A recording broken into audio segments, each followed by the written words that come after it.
Hello, welcome to the lecture on how to answer a text completion question in the GRE. In the last lecture, we saw how text completion question always gives you some clues to answer the question. So once you find out the clues, you can definitely answer a text completion question. There need not be any guesswork. Some clues broadly hint at the answers, while some others more specifically indicate the answers. We use the tone information as a broad clue. What we do is we assign a tone to each word, and generally we classify the tones as positive, negative, or neutral. We also saw in the last lecture that a tone can be absolute. That is, some words always carry a positive tone, some always a negative tone, and so on, while they may also depend on the context in which they are found. In this lecture, we will see how to find the tone of the blank. Why do we need to find the tone of a blank? We need to find the tone of the blank because once we know the tone of the blank, we can eliminate the answer choices that carry a different tone. We will discuss the steps to find the tone of the blank. The first step is to find out the words which carry a negative tone. If we follow the simple rules of our classification of tone of a word, we will find that there is no word with a negative tone in our example. All the words are positive in tone or neutral in tone. So that is, we are done with the first part. The next step is to separate the text into two parts. These two parts are separated in such a way that one of them contains a blank and the other is the remaining part. How do we go about separating the text into parts? We separate the parts in such a way that each part can stand on its own. Now consider our example text.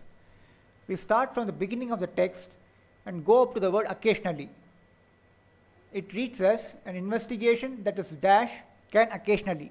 We can see that this part doesn't convey a complete sense. Now let us extend that part and go up to the word notable ones. Now this part makes complete sense. So we use this as one part, the part with the blank, and the remaining sentence as the second part. The next step is to find the tone of the part without the blank. This is done based on the tone of its words. In the previous lecture, we saw how this can be done.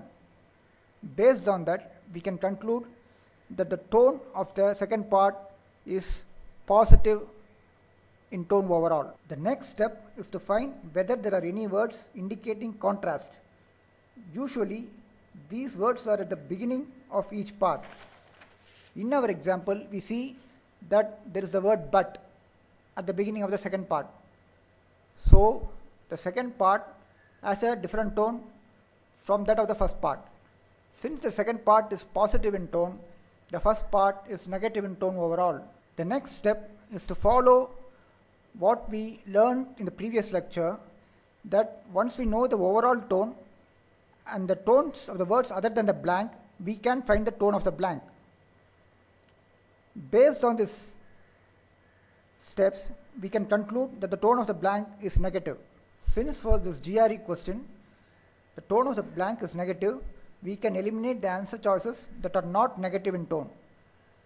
For this question, we can eliminate the words with positive tone such as timely, consistent, and uncomplicated. The word subjective is positive based on context, so we can eliminate that choice also. So we are just left with the choice unguided, which turns out to be the right answer. Let me now summarize the steps required to find out the tone of the blank. The first step is to find out the words which are negative in tone. Next, we separate the sentence into two parts, the one with the blank and the other without the blank.